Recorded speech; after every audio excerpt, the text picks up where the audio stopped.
ទាំងនោះធានយូអោនក្បាលហើយនិយាយតិចថា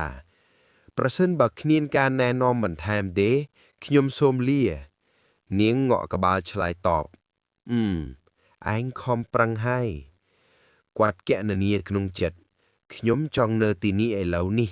រៀនអ្វីគ្រប់គ្នាពីអ្នកคล้ายទៅជាដូចអ្នក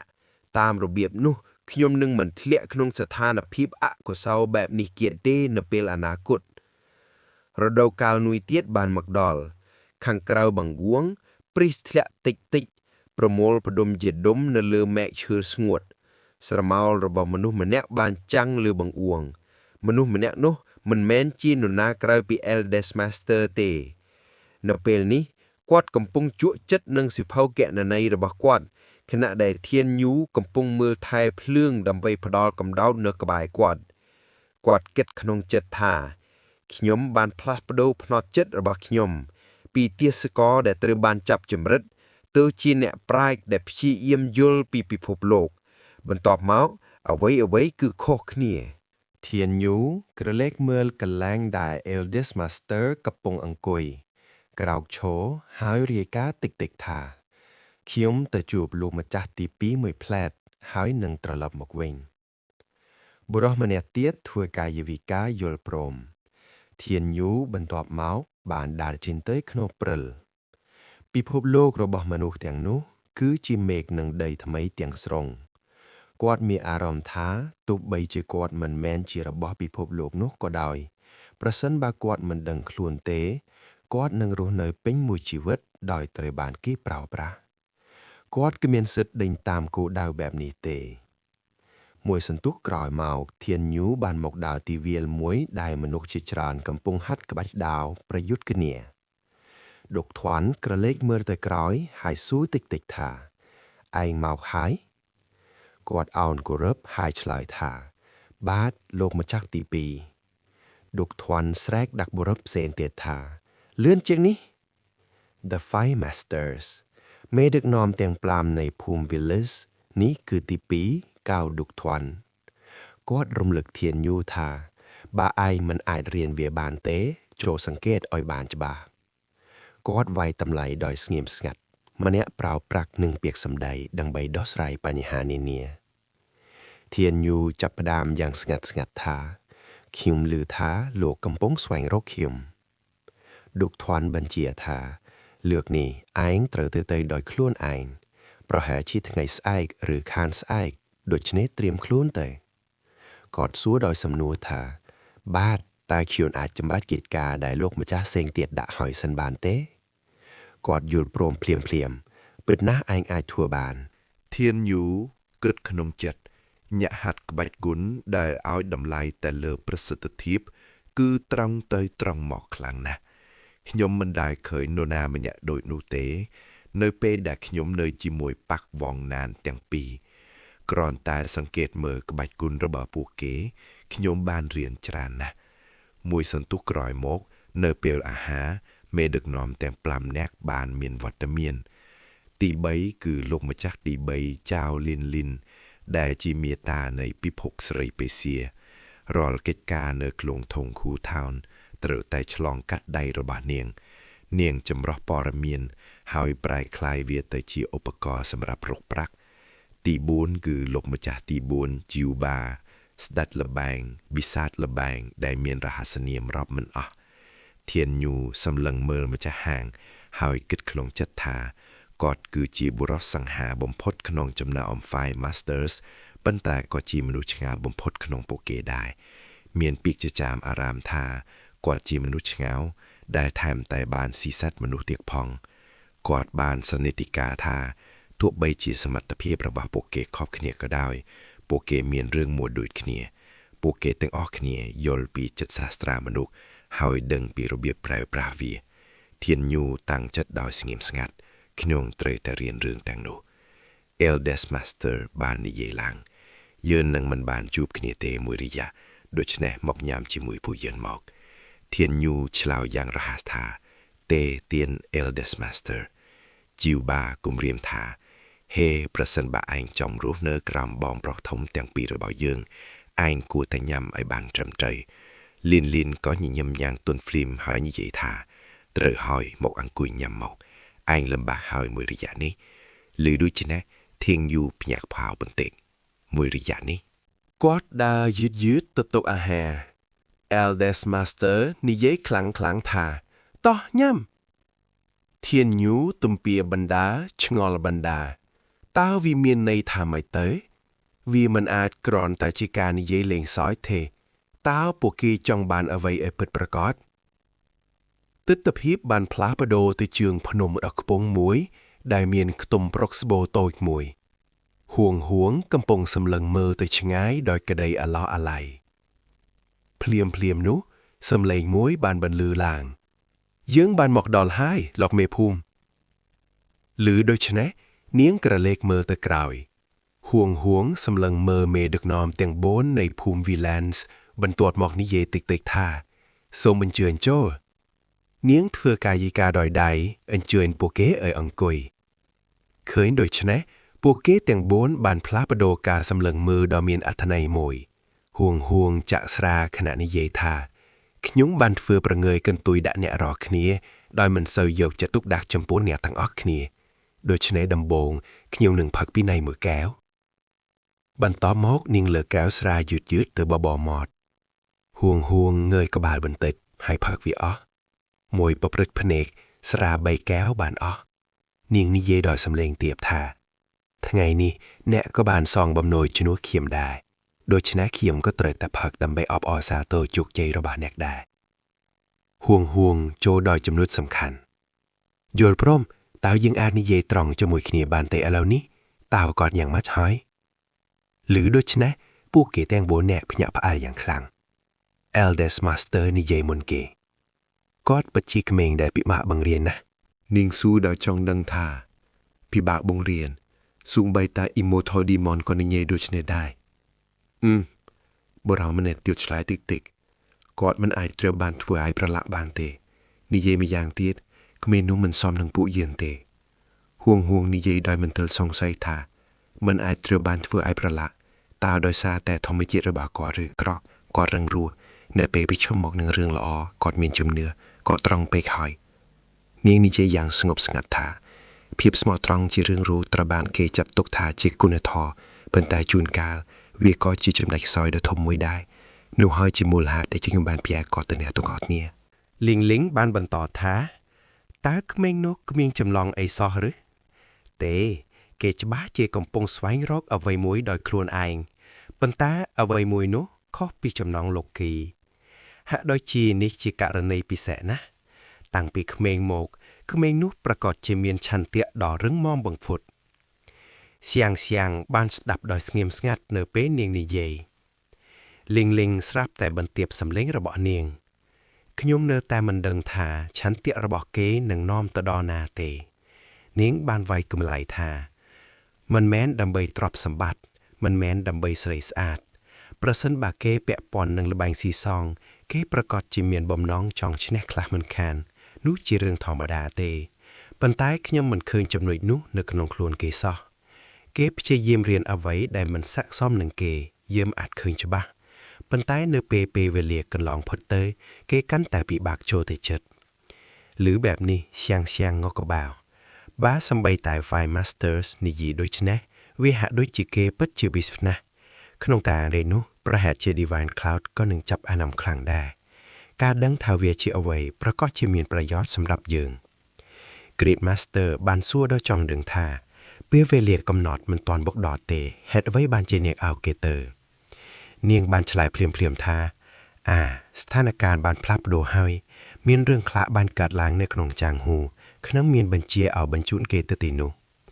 บุรกมันอยากเตียดกึดโดยพญาอ่อนบัญชีสำหรับเมภูมิเสียงยิ่งย้ำติ๊กหายนิเยธาในขนมปีพบโลกนี้มันมีมนุษย์จรันตีได้เห็นประช้างหนึ่งบัญชีระบบุคคลนุกรีดมาสเตอร์บานฉลอยตอบเพลียมโดยเรื่องธาขนมการณีนุเคลียมหนึ่งมันสัวเตียเตมุกระเบิดช็อปคีเปอร์ไปจิกขมางงเงิดให้กวาดบานนิเยดอมินในธาเกหนึ่งคล้ายแต่จีบิศาจลือแบบนี้เนี่ยรอคเนี้ยก็เงียกมาจับอารมณ์กอดช็อปคีเปอร์บานปนยุลยืดทาโดยได้บองปรดทมบานนิเย เก๋รูดในขนมพิภพโลกโคตรปีเยิงก้าบงคอมมนุษย์แบบนู้โจตะขนมพิภพโลกระบอยเยิงเก๋หนึ่งคลายแต่เชใบศาสตร์เสียงสัวดอยจะบุกจะบอลตาโลกช่องมีในทำไมกอดนิเยยดอยสำเร็งติดชาตามตรองเตอมนุษย์ได้เมียนจัดหลอปีกำนาดมาเรียนเรื่องอักรอกตาโนนาอายเตียดังทาเขมงนกกำปงกึดหรือเถื่อไว้หรือแบบนี้เนียงตอกสลดเจียคลังชอบคิปเปอร์นิเยยอย่างสงบสงัดชาดำบวงร้ายเครียมกึดทาเก้กรวนตาเจียมนุษย์ลุงงงโดยชนะเครียมก็เล็งสายหนึ่งเกกระเล็กเมื่อตะกร่อยเว้นตาบองปอนโปรสไตรทลอกกึดอ้อยบานมอดจอดอัมปีขเนนุเตสมใบตามดองลิงสัวได้มือชงอล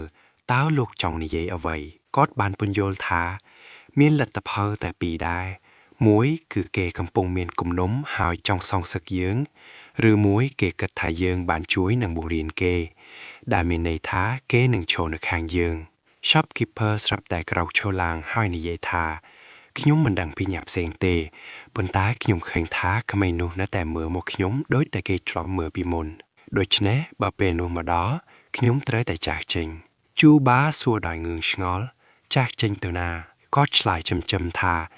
การรุดเกจคือเจโกนโยบายดอลล้อบมพดตาเมียนเอาไว้เตียด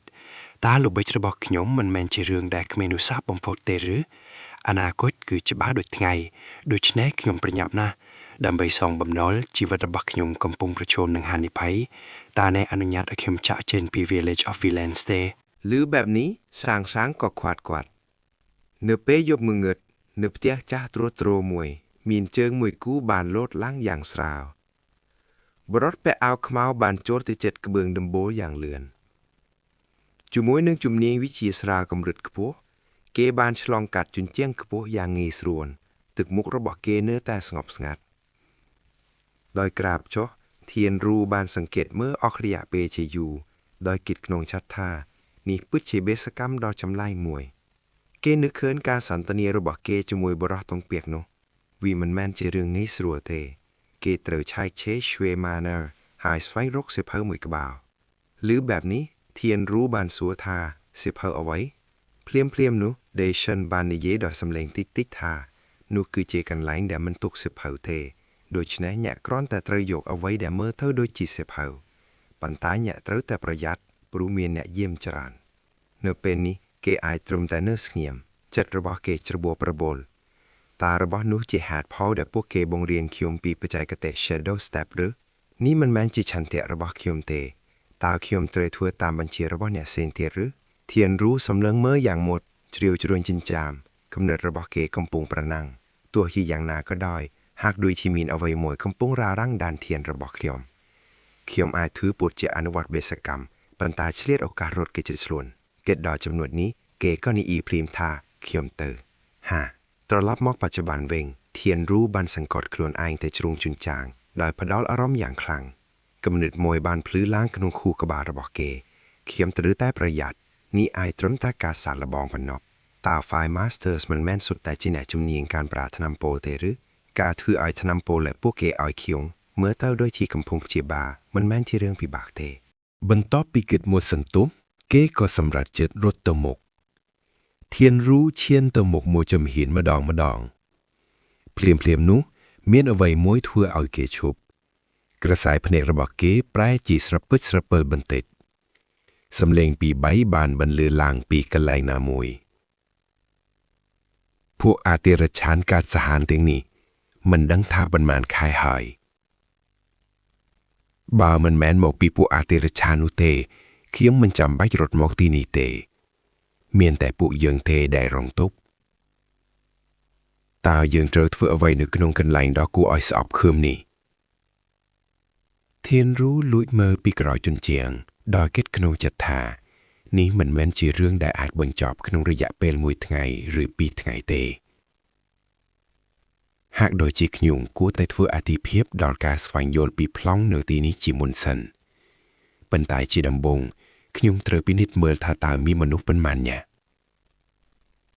ตนเติมหนึ่งโน้เนมาคางเตียดสำเลงเนตายบรรต่อ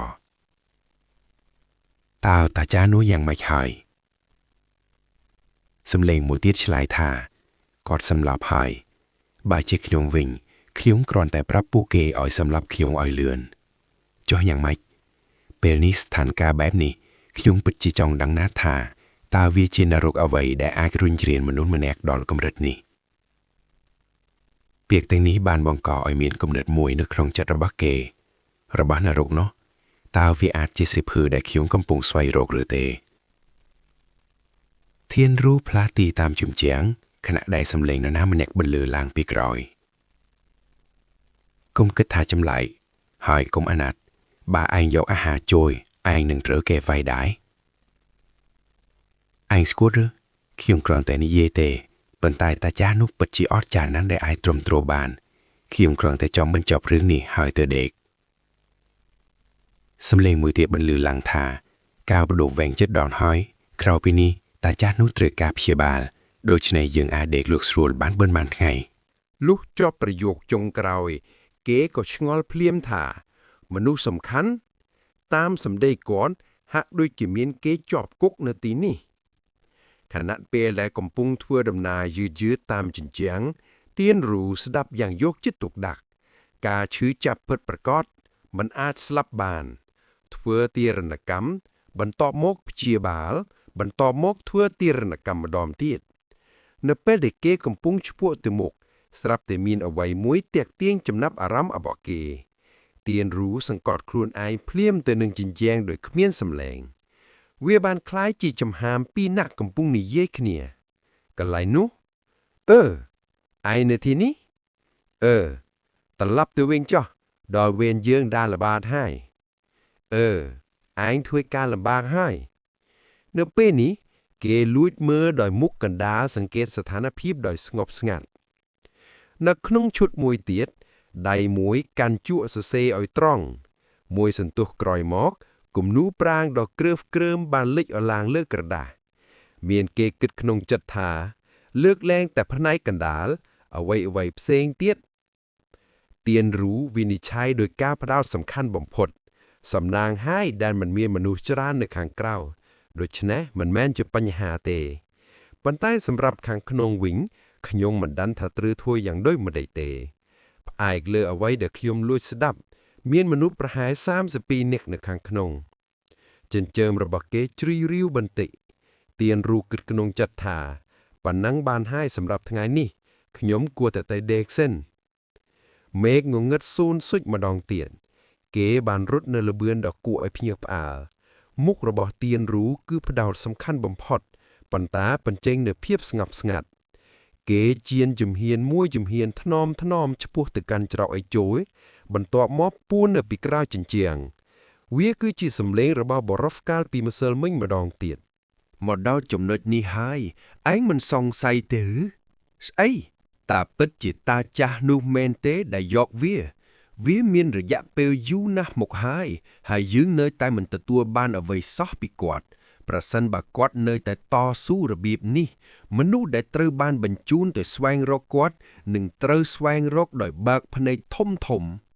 វាបានប្រែទៅជាឆ្មាំពីរនាក់ហើយពួកគេចាប់ផ្ដើមជជែកគ្នាម្ដងទៀតខ្ញុំមិនដឹងថាវាជាអ្វីទេប៉ុន្តែវាពិតជាល្អណាស់ប្រសិនបើខ្ញុំអាចយកវាមកក្នុងដៃបានជាមួយវាការคล้ายទៅជាកំពូលអ្នកចម្បាំងលេខ1ក្នុងពិភពលោកនឹងមិនមែនជាសុបិនទៀតទេភ្លាមនោះឆ្មាម្នាក់បាននិយាយដោយព្រួយបារម្ភថាប្រយ័ត្នមួតតើឯងចង់ក្បាលដាច់ទេស្អីមានរឿងអីតើមានអ្នកណានៅទីនេះក្រៅពីពួកយើងដែលក្នុងយប់យូរទៅឯងនឹងជួបខ្មោចឆ្មាម្នាក់ក្នុងចំណោម2នាក់បានសើចចំអោកភ្នែករបស់គាត់បិទពាក់កណ្ដាលាគ្មានសូម្បីតែខ្មោចនៅទីនេះកុំឆាប់រំយោចពេកពួកគេបានឆ្លើយឆ្លងគ្នាបែបនោះឯងជាធម្មតាប្រយ័ត្នប្រយែងណាស់ប៉ុន្តែពេលខ្លះឯងស្លូតត្រង់ពេកមនុស្សម្នាកំពុងសង្ឃឹមថារឿងនេះបញ្ចប់ដើម្បីឲ្យពួកគេអាចត្រឡប់ទៅផ្ទះវិញប៉ុន្តែអ្វីដែលឯងគិតជារបស់នោះបុរសម្នាក់ទៀតស្រាប់តែសួរថាហេតុអ្វីបានជាឯងស្រាប់តែចង់ទៅផ្ទះពួកគេបានប្រកែកគ្នាមួយសន្ទុះវាមិនសំខាន់ទេថាតើយើងរកឃើញរបស់នោះឬអត់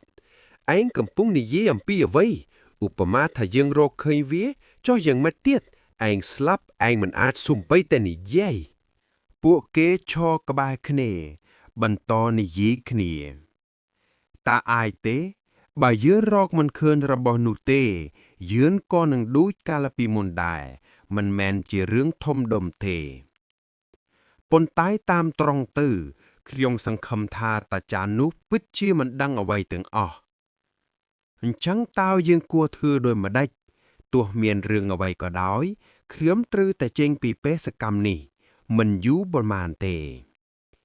ក្រោយនិយាយរួចបុរសទាំងពីរក៏ដើរចេញទៅទិសដៅតែមួយដោយនិយាយព្រមគ្នាថាតោះត្រឡប់ទៅវិញនៅសល់តែធានរូប៉ុណ្ណោះដែលសម្លឹងមើលខ្នងរបស់ពួកគេដែលឃ្លាតឆ្ងាយទៅភ្លាមនោះគេបានគិតថាតើរបស់នោះជាអ្វីទៅហើយតើវាជាអង្គការបែបណាដែលធ្វើឲ្យពួកគេភ័យខ្លាចយ៉ាងនេះគេបន្តដើរយឺតភ្លាមនោះភ្នែករបស់ធានរូបានបើកធំហើយគេក៏ប្រញាប់ពួននៅកែងផ្លូវធានរូសម្លឹងមើលស្រមោលខ្មៅនៅខាងមុខហើយគិតក្នុងចិត្តថាស្អីទៀតហើយឈុតឆាកផ្លាត់ប្ដូរទៅជាបន្ទប់ទំទេមួយដែលមានឧបករណ៍ធ្វើទារុណកម្មគ្រប់ប្រភេទនៅលើតុបុរសគ្មានអារម្មណ៍ពីរនាក់បានសង្កេតមើលមនុស្សម្នាក់ដែលត្រូវបានគេព្យួរដោយដៃទាំងពីរបុរសនោះនិយាយទាំងញ័រថាទឹកសុំទឹកមួយកែវមកក្បាលទឹកត្រូវបាននាំមកភ្លាមហើយដូច្នេះមនុស្សនោះក៏ប្រញាប់ឱនក្បាលហើយផឹកមួយក្អុកបន្ទាប់មកគឺជាការដកដង្ហើមធំដោយពេញចិត្តរបស់គាត់និយាយយឺតថាខ្ញុំរੂឡើងវិញហើយនិយាយអញ្ចឹងបើប្រៀបធៀបនឹងលើកទី1ដែលខ្ញុំបានជួបពួកឯងសំលៀកបំពាក់របស់ពួកឯងប្លែកបន្តិចលើកបែបនេះបុរសដែលគ្មានពុកចង្កាបានងក់ក្បាលហើយឆ្លើយថាឯងបានធ្វើឲ្យមនុស្សជាច្រើននឿយហត់តើឯងគួរតែឈប់ទេបុរសចំណាស់ដែលមានពុកចង្កាវែងក៏និយាយយ៉ាងរហ័សថាអ្វីដែលឯងត្រូវធ្វើគឺបើកមាត់និយាយហេតុអ្វីត្រូវទ្រាំបែបនេះតើអាចទេដែលឯងចាស់ពេកមិនអាចរៀនរឿងនេះគាត់នៅតែបន្តលាតដៃដ៏ឆ្ងល់ថាខ្ញុំពិតជាមិនយល់ទេតើខ្ញុំមិនបានសន្យានឹងឯងនៅមាស1000តម្លឹងទេឬតើឯងមិនត្រូវការវាជាងនេះទេឬចូលប្រាក់ថ្ងៃចុងក្រោយនៃជីវិតរបស់ឯងឲ្យបានល្អប៉ុន្តែហ្គូលូនិយាយយ៉ាងស្ងប់ស្ងាត់ថាឯងមិនយល់ពីចំណុចសំខាន់ទេឬបែបនេះបុរសគ្មានពុកចង្កានិយាយថា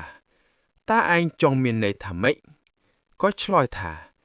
ហេតុផលដែលខ្ញុំធ្វើបែបនេះគឺដើម្បីរស់ខ្ញុំដឹងយ៉ាងច្បាស់ថាគ្រាន់តែខ្ញុំបើកមាត់ថ្ងៃនរកទាំងនេះនឹងមិនចប់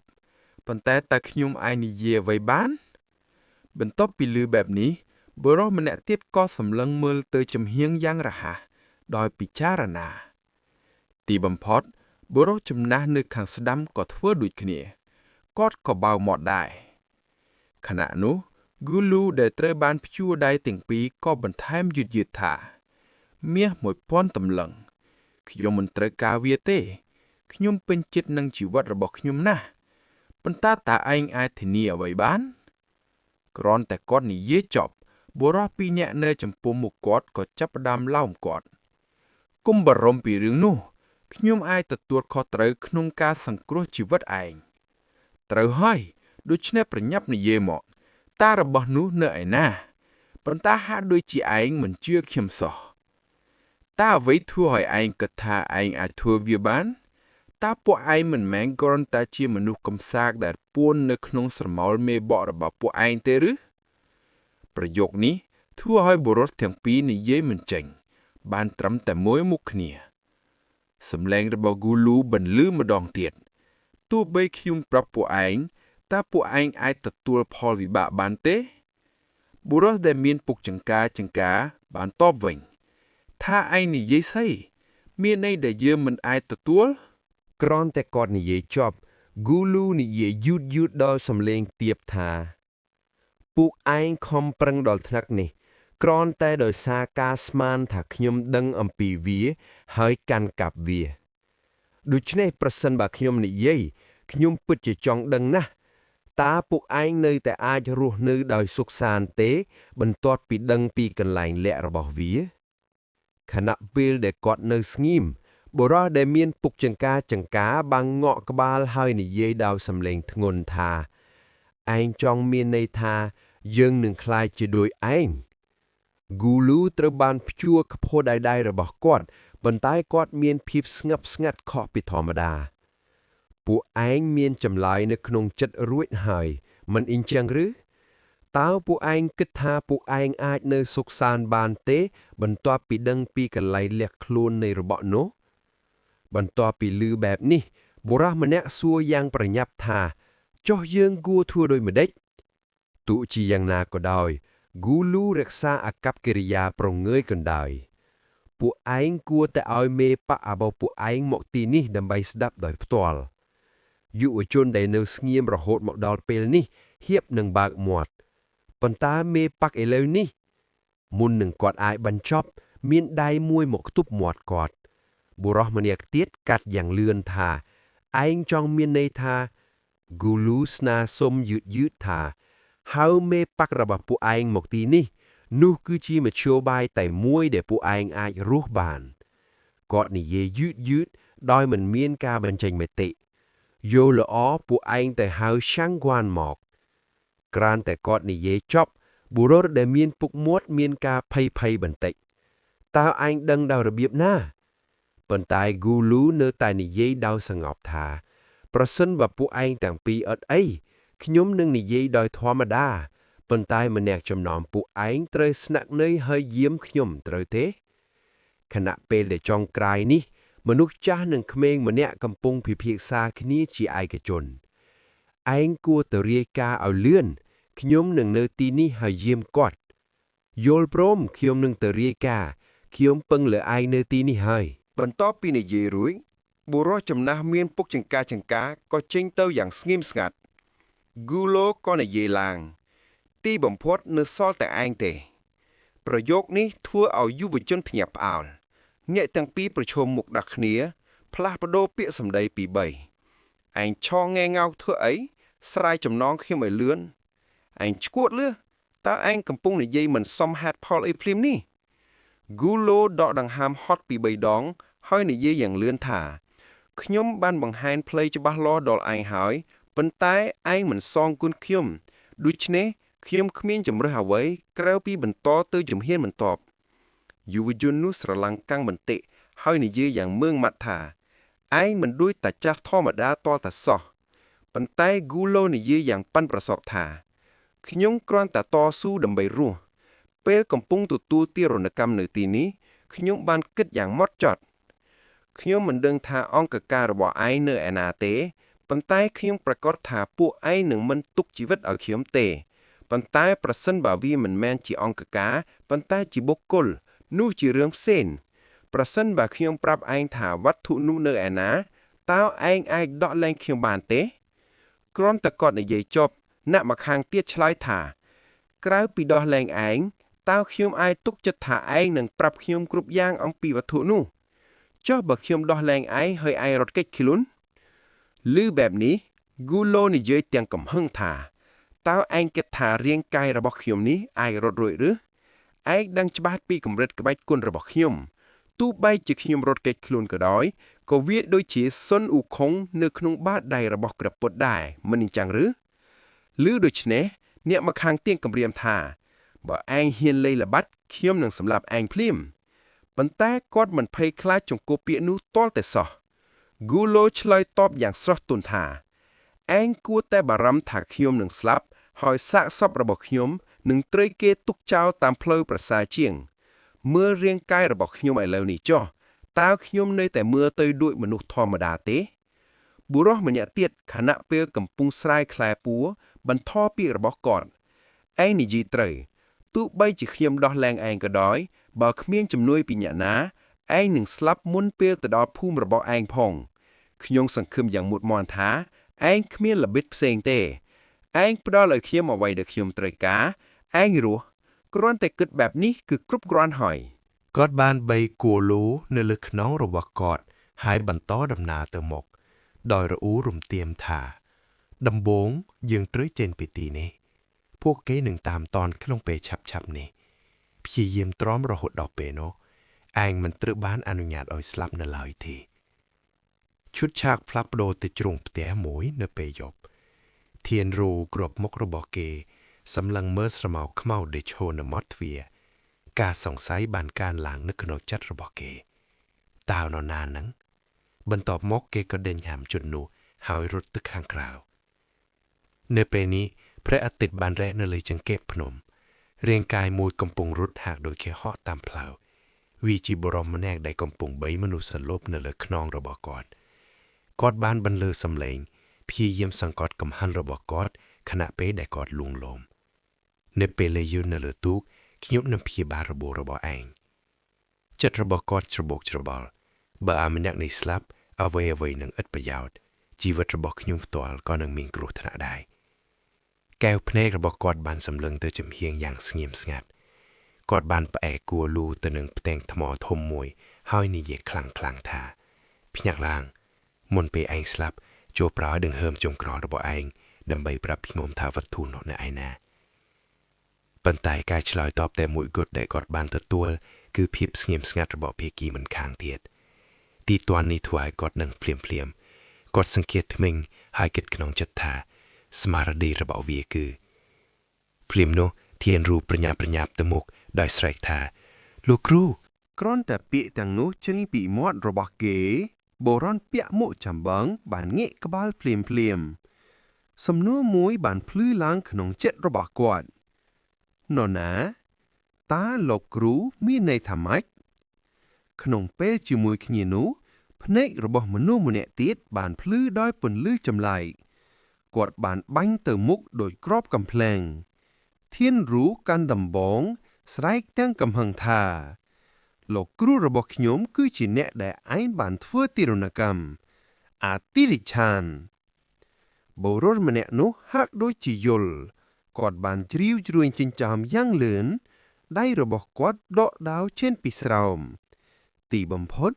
អ្នកទាំងពីរក៏បានប៉ះទង្គិចគ្នាគាត់បានគេចពីការវាយប្រហាររបស់គូប្រកួតហើយគូប្រកួតក៏ធ្វើដូចគ្នានៅពេលនេះបុរសពាក់មួកចម្បាំងទីបំផុតបានស្រែកទាំងកំហឹងថាតើឯងជានរណាគាត់សង្កេតធ្មេញហើយគិតក្នុងចិត្តថាតើអាម្នាក់នេះជានរណាឲ្យពិតប្រាកដចំពោះធានរូវិញមុខរបស់គេពោពេញដោយកំហឹងហើយគេគិតមិនឈប់ថាខ្ញុំត្រូវតែបញ្ចប់វាឲ្យលឿនស្ថានភាពរបស់លោកគ្រូមិនល្អទេគេបានលោតឡើងហើយវិលជុំវិញបន្ទាប់មកធានរូបានវាយដំបងនៅក្នុងដៃរបស់គេចុកក្រោមយ៉ាងខ្លាំងគូប្រកួតក៏យល់ពិបាកបន្តិចក្នុងការការពារចិត្តរបស់គាត់ភ័យស្លន់ស្លោបន្តិចវាឆ្កួតហើយ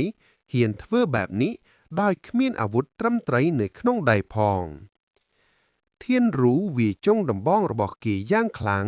ធ្វើឲ្យភក់ខ្ទាតទៅគ្រប់ទិសទីបុរសពាក់មួកចម្បានក៏វាយបកវិញយ៉ាងសាហាវដោយក្រវីដាវរបស់គាត់ដើម្បីវាយប្រហារកម្រិតកគាត់បើកភ្នែកធំសម្លឹងមើលផ្លែដាវដ៏មុតស្រួយដែលកំពុងចូលមកជិតគេភ្លាមនោះមានអ្វីមួយនៅលើអាកាសបញ្ចេញពន្លឺពណ៌បៃតងក្របឃ្លីមួយបាំងបុកផ្លែដាវបន្ទាប់មកធ្លាក់ទៅលើដីពណ៌ត្នោតដោយឃើញទិដ្ឋភាពនេះបុរសពាក់មួកចម្បាំងបានងាកភ្លាមហើយស្រែកថានរណានៅពេលដែលគេឃើញដឺស៊ុនកាន់ក្របឃ្លីជាឆ្លាននៅក្នុងដៃរបស់គាត់ធានរូបភ្ញាក់ផ្អើលយ៉ាងខ្លាំងលោកគ្រូទី2ចំពោះបុរសពាក់មួកចម្បាំងវិញគាត់ភ័យខ្លាំងណាស់រហូតដល់ភ្នែករបស់គាត់វិលគំនិតបានប្រណាំងតាមខួរក្បាលរបស់គាត់ដោយគ្រាន់តែអាវុធលាក់កំបាំងគាត់បានធ្វើឲ្យខ្ញុំមិនអាចផ្លាស់ប្ដូរបានមនុស្សនេះមិនមែនជាមនុស្សធម្មតាទេគាត់ងាកទៅធានរូហើយសួរថាឯងស្គាល់មនុស្សនេះឌឺស៊ុនសម្លឹងមើលទៅមកខាងហើយនិយាយតិចថាយកគាត់ទៅហើយចាកចេញទៅ ตกกันไลนี้เอาขยมหรือแบบนี้ก้าวพแนกระบอเทียนรู้ย่อติดพแนกระบอเกโรลิงโรลงโดยติดพแนกเกรถเตอโรกโดยห้าวอย่างสมอสมาธา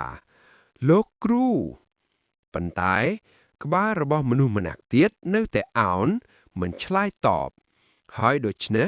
เทียนรู้ประยับเลือกกอดล่างหรือขน้องระบอเกสำเล้งมวยบางบันเลือล่างปีครอยพลิมถาขน้องการในนุไอ้หนึ่งเหมือนเมียนกลุ่มนมหนึ่งปุยยื่งเตียเทแมนเทบรรต่อปีลือแบบนี้เกเงียกกบายืดให้ชลายถาเวียมันแมนเชียกลุ่มนมเทเวียเชียบ่มนลในกาดึงกุนขนงประกอบเจซองกุนอยากวิ่งได้มวยกู้กำปุงเปียกสรอมได้ยืดดอราบนาขมิ้นกลุ่มนมคือกรุบกรอนหอยเต้าโจปันท้ายโบราเปียกมัวจำเบิงบันสไลเตียงกำหันถานนหน้านิเยถาเองอ่างจะเจงลือโดยชนะโดยชุนครั้นแต่ประกาศยืดถากูประกูดระบอเองคือขยม Great Fierce Lion ใน Blood Pavilion สกได้แถลงการนี้ถวยกูประกูดมันไอชื่อบานแต่ไอตัวรูดโดยระเบียบหน้าขนมแปจมูลขเนียนูเรียงกายเตียงปีบานจับด้ามพลาพโดยืดเนื้อขนมแทงมวยแดดตีตั้งเนื้อมาค้างเตี้ยในตันเล่แต่เมียนชรานชอดอกครุธนะในปีกร้อยโบราณมันเนี่ยกำปุงปุดคลวนดร.ลูสำลังเมินตะเลเมกให้ระอูตรำทาอากาศเทียดละอ่อนณทั้งไงนี้ปันท้ายขยมเมียนอารมณ์ท้าเมียนเรื่องอักรับเฮบในกาวไลขยมเตยตายรำลึกเนี่ยรอขยเอาประหยัดประหยัยนึกกันไหลถือกาทั้งไงนี้กดดักได้เนื้อปีกร้อยขนองระบบกอดสังเกตมือเตี้ยระบบกอดอย่างยกจะตกดักพลิมนุการกู้ทเวียได้มันนึกสมานบ้านบรรลือลายสกรรมเคปนี้ทั่วไอ้ดร.ลูพยักเอ๋อได้บานไส้คลังทาโนหน้าหนึ่งไอ้ทั่วคิงไพจองสลับขณะนู้เตียนรู้ได้กำปุงใบโบราณจำนาได้เมียนมุกสไลด์โดยสะสอบนั่นเลยขน้องกำปุงรุดหนึ่งไส้ทาลูกรูเป็ดบากทวีไอเลื่อนเมียนจุงงือโซเมตาปีนัดเมลกอดไอเลื่อนให้ดุชไหนดร.ลูก็ปริญญาบรมีลได้เอาระบบกอดให้ชลายทาจูลมอกได้มาขางกันมาจูลจากมาจูลวิจิศาถนอมเรียงกายเตืองมูลระบบกัวหลูตรือบานกรบดันดับดานมาจูลตึกมุกระบบดร.ลูคือทงนทงออย่างคลังกอดบานจากมาจูลอย่างปรงประหยัดในจิตบโบหมดขังเลยระบบมันแอกเตียดขนงมวยประปริกแผนกนูขจอลมวยดังหามบานเจงปีหมดระบบกัวหลู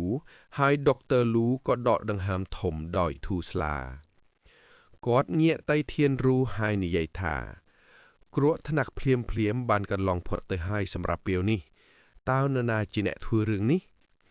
ลือแบบนี้เทียนรู้ฉลายทาฮักโดยจิกอดไตรบานจับคางดอยมนูอักเกาะห้อยไตรบานเกทัวตีรณกรรมอย่างโคไข่เป็นลือแบบนี้กอดเชียงจรวนเจงจามบันติกเกิดทาเวียปิบะคลังนะสำหรับกรูเป็ดดุดขนมดามใบซัสใบแต่งสรงในระบุขังขนงแต่งนี้ตู้ใบจะยืนปึงผายเลือดนำดำใบโตรตรงกอดกระดอยกอดเตรกากำลังกายอย่างห้อยในจุดนี้ดร.ลูบานบรรต่อถาขยมบานปรายกาจากวงจุลวิจิศาปันตายนิกรอนแต่ชีวิตเทียนกาบันดออสรปันเนาะลือแบบนี้เทียนรู้เมื่อเตยไพสลอนสลาวให้สู้ถาตาวคิงกุยทเวด้วยมาได้ในตรงนี้กวาดชลอยยืดถาขมีนเอาไว้ได้ยังไอทเวบานเตไอไหลนี้ยังไอตรำตายสังคมถากวาดไอดังคลวนลางวิงหนึ่งอังกุยโดยคลวนไอบานหรือแบบนี้เทียนรู้กราวโชเพลมเฮยองวอทา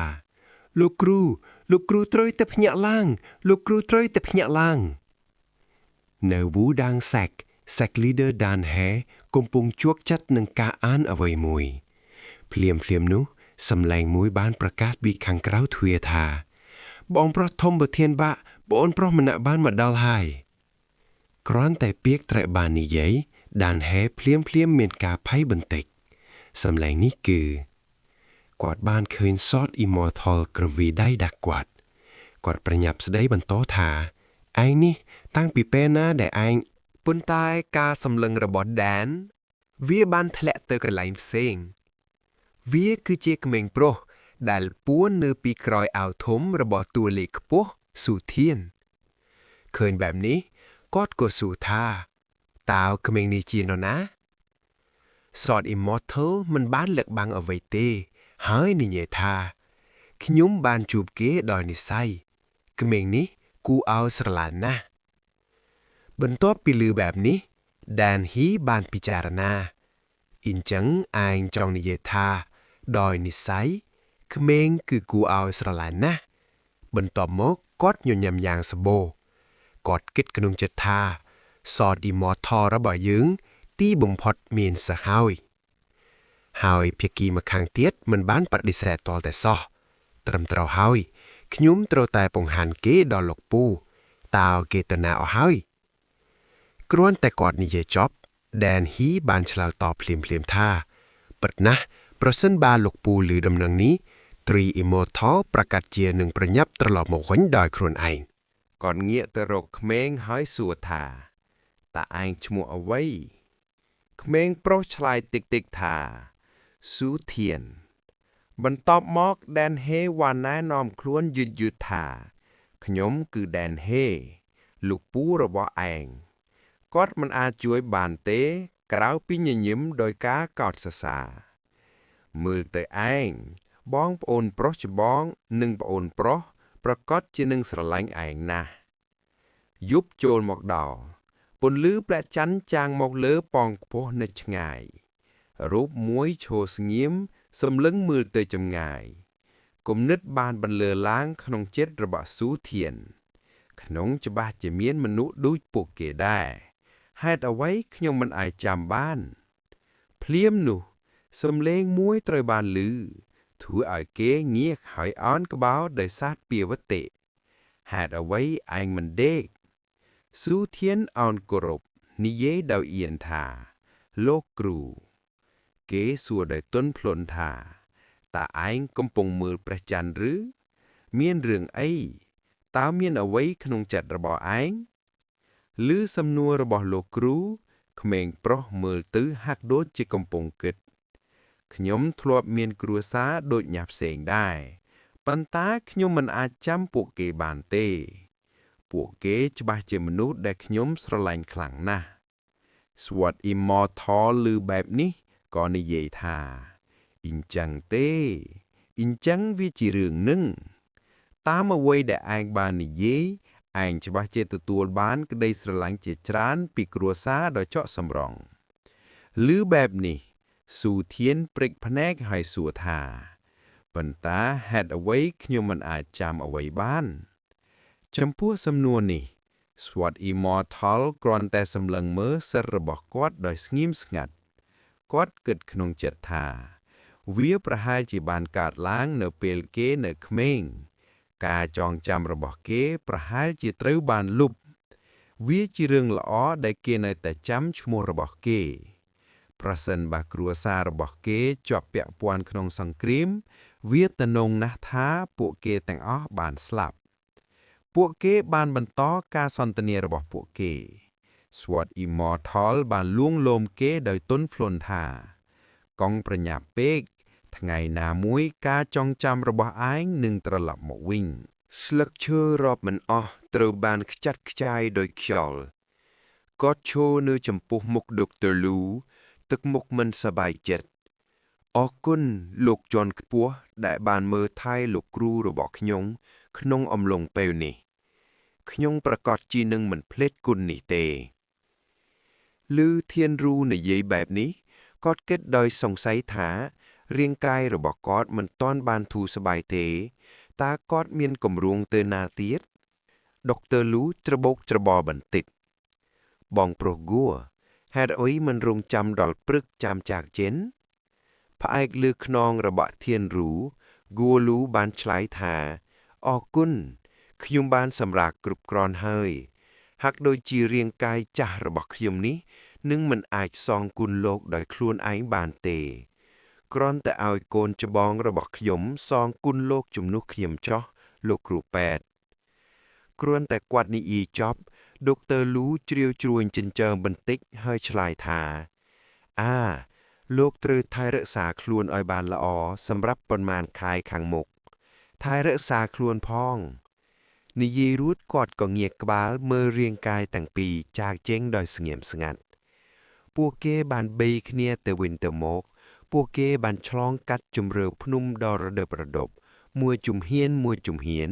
ឆ្ពោះទៅកាន់ចម្ងាយគួលូនិយាយដោយសំឡេងខ្សោយធានរូឮការហៅក្មេងប្រុសឆ្លើយតិចៗថាបាទឮចម្លើយគាត់បន្តសួរថាតើក្មេងៗនៅផ្ទះសុខសប្បាយទេនៅត្រង់នេះធានរូបានបង្ហាញទឹកមុខឈឺចាប់យ៉ាងឆាប់រហ័សពិតណាស់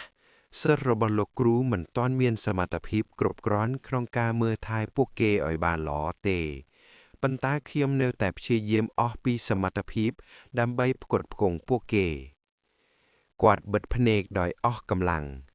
ជាលើកដំបូងក្នុងជីវិតរបស់ខ្ញុំមានមហិច្ឆតា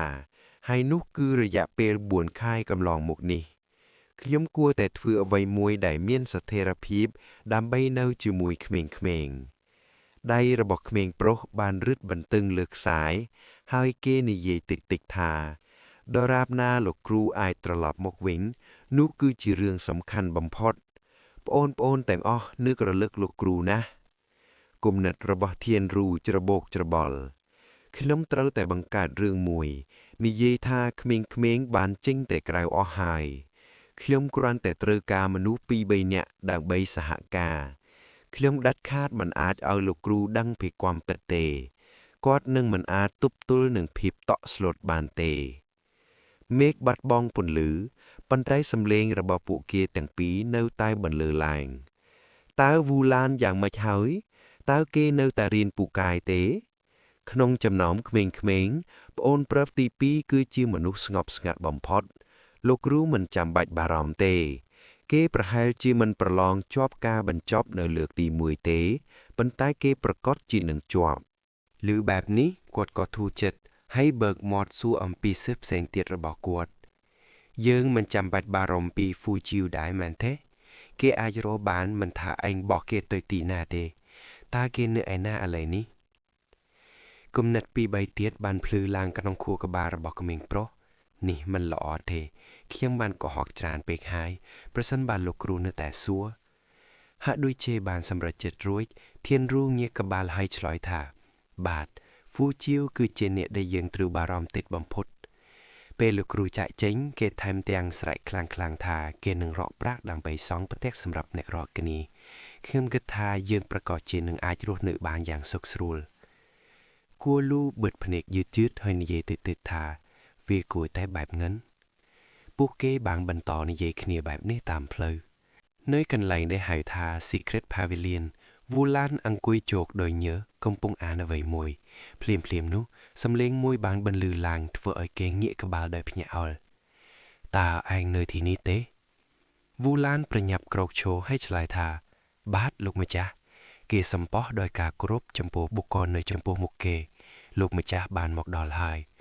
ប៉ុន្តែឡតបាយគ្រាន់តែនៅស្ងៀមមួយសន្ទុះក្រោយមកគាត់ជ្រាវជ្រួញចិញ្ចាំបន្តិចហើយនិយាយថាតើឯងនៅតែមើលសៀវភៅបញ្ជីយូណានឬឮបែបនេះវូឡានសម្លឹងមើលទៅកំណរក្រដាសនៅលើតុដោយស្ងៀមស្ងាត់ហើយឆ្លើយថាបាទ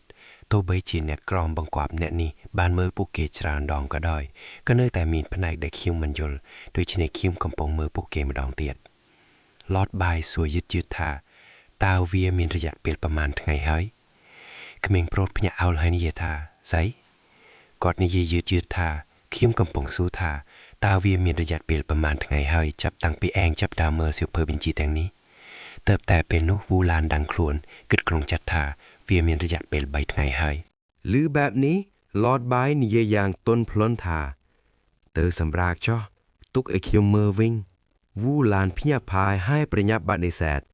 ទេខ្ញុំមិនអាចទេលោកម្ចាស់ប៉ុន្តែភាគីម្ខាងទៀតមានភាពស្ងប់ស្ងាត់ខុសពីធម្មតា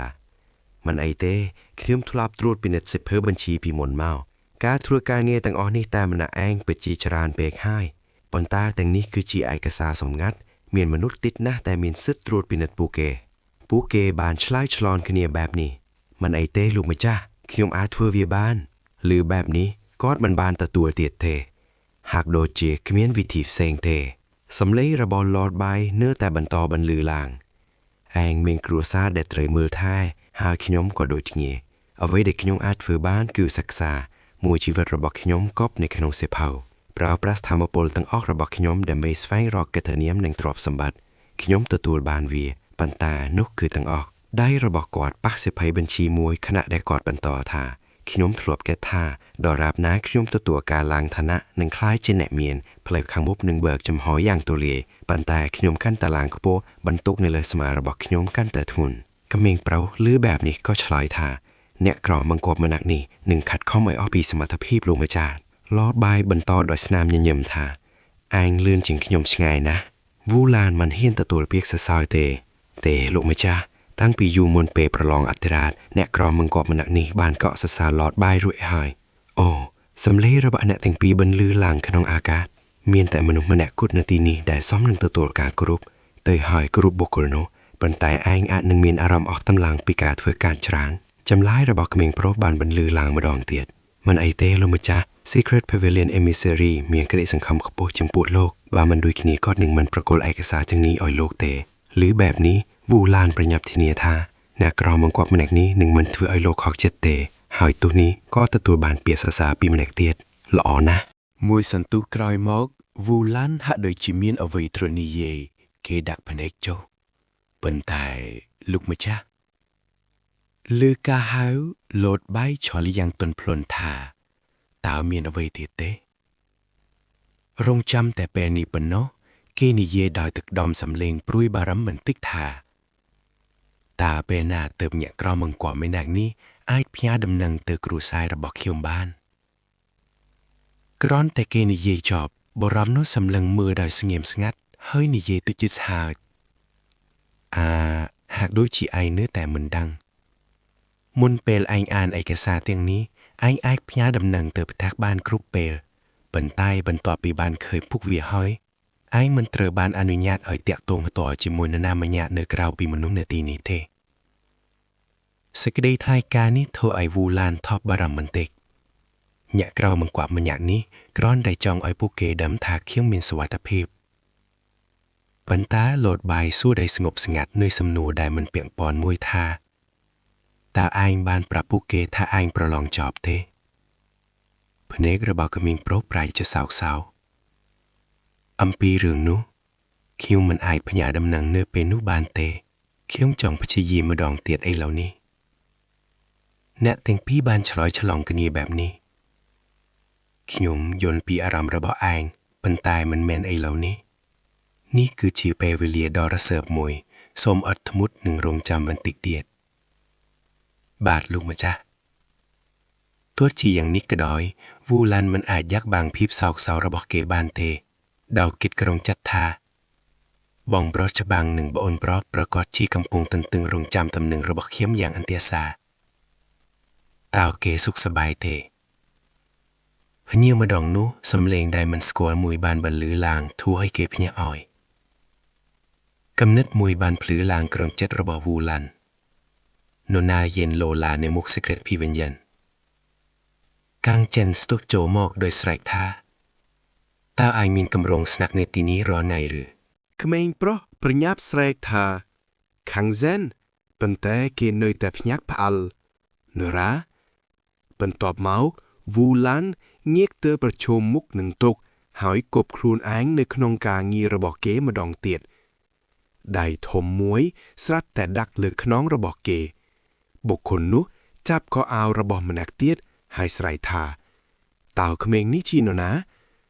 នៅពេលនោះ Lord Bay ប្រញាប់ឈានជើងទៅមុខហើយឃាត់គាត់ដោយដៃរបស់គាត់គេគឺជាមនុស្សថ្មីមិនអីទេគេអាចមើលទៅបែបនោះប៉ុន្តែគេគឺជាគ្នាយើងគេថែមទាំងមានការអនុញ្ញាតសម្រាប់ឯកសារសម្ងាត់ដូច្នេះកុំបារម្ភទោះបីជាឯងជាសិស្សច្បងរបស់គេក៏ដោយឯងគួរតែដឹងពីសុជីវធម៌ខ្លះលែងគេទៅខាងចិនលួតមើលតើវាជាករណីយន្តណានឬមិនចាំបាច់មើលទៀតទេខ្ញុំនឹងធ្វើដំណើរដោយផ្ទាល់ក្នុងពេលឆាប់ៗនេះតែចាណោះ ឧស្សាហ៍ចេញចូលញឹកញាប់ណាមួយរយៈចុងក្រោយនេះមែនទេ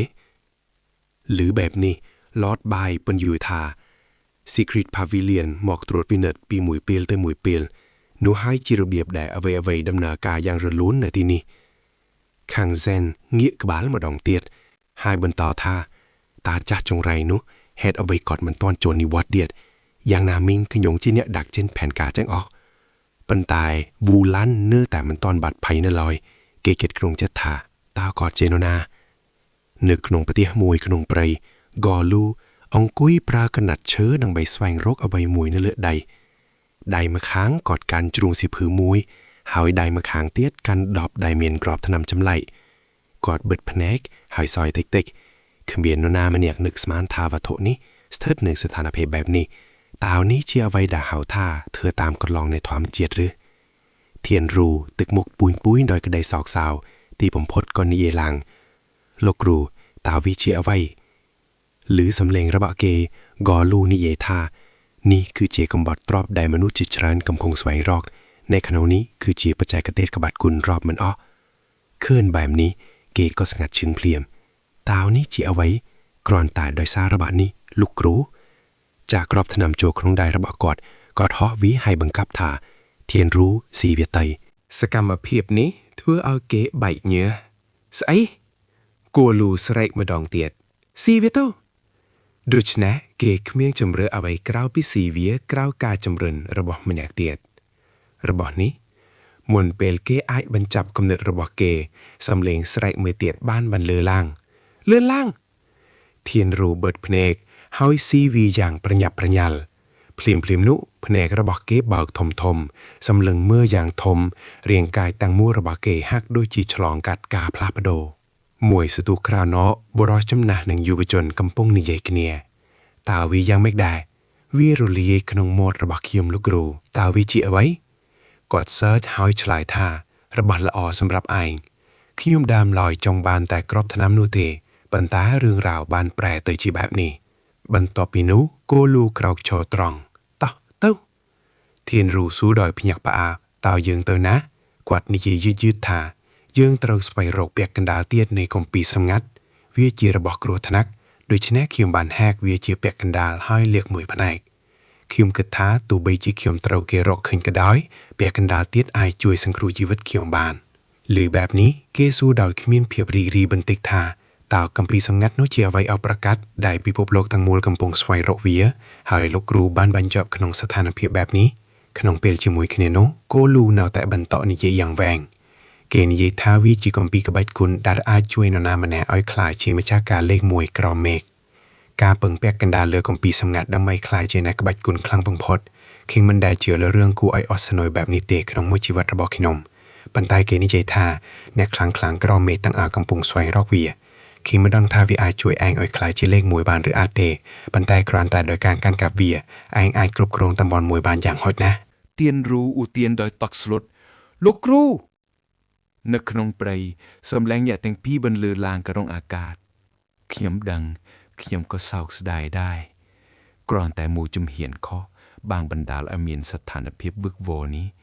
ប៉ុន្តែអរគុណចំពោះរឿងនោះអ្វីបានរីកចម្រើនយ៉ាងរលូនក្បាច់គុណមិនអាចរៀនបានយ៉ាងងាយស្រួលពីគម្ពីរសម្ងាត់ទេវាទាមទារការហ្វឹកហាត់យ៉ាងលំបាករាប់មិនអស់ដូច្នេះវាអាចមានគ្រោះថ្នាក់ខ្លាំងណាស់ប៉ុន្តែឯងធំហើយឥឡូវនេះហេតុអ្វីមិនសាកល្បងប៉ាវលើផ្លូវនោះហើយដឹកនាំប្អូនប្រុសរបស់ឯងគាត់បង្ហាញទឹកមុខរីករាយសើចខ្លាំងទីបំផុតខ្ញុំអាចហៅខ្លួនឯងថាជាប្រធានបកនៃ Shadowless Set ដោយបើកចំហានិងមានកិត្តិយសនិយាយចប់គាត់ក៏សើចកកឹកប៉ុន្តែការឈឺចាប់យ៉ាងខ្លាំងភ្លាមបានវាយប្រហារធ្វើឲ្យគួលូរឹងខ្លួនគាត់ដួលទៅលើដីប៉ុន្តែសំណាងល្អគ្មានប្រុសចាប់គាត់ទាន់ពេលទៀនរូស្រែកថាលោកគ្រូគេនៅតែហៅពីជំហានលោកគ្រូសូមភ្ញាក់ឡើងភ្នែករបស់គួលូប្រេជាពណ៌សខណៈដៃទៀនរូនៅក្បែរគាត់នៅតែនិយាយថាលោកគ្រូមិនអីទេជាការឆ្លើយតบบរិសចំណាបានស្រែកដោយកំហឹងថាអាណានេះឈប់អង្រួនក្រៀមទៅយកបាយមកឲ្យខ្ញុំ